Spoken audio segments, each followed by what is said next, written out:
Mastering the Pirouette, a step-by-step guide. Hello everyone, welcome to our English language learning series. Today, we're going to explore an interesting phrase, do a pirouette.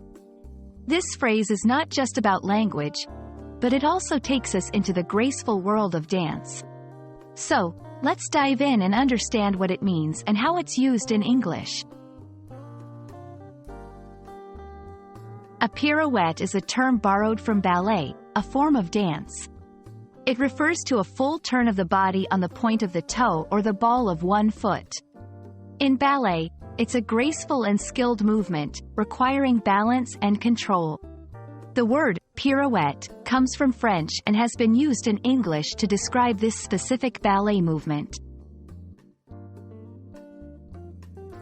When someone says, do a pirouette, in a non-dance context, they usually mean to turn around completely in a quick and often playful manner.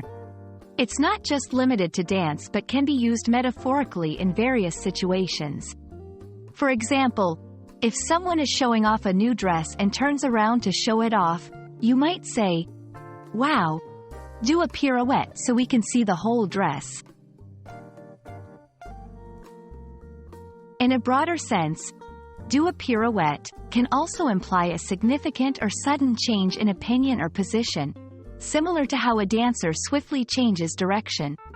For instance, in a discussion, if someone changes their point of view, you might say they did a metaphorical pirouette.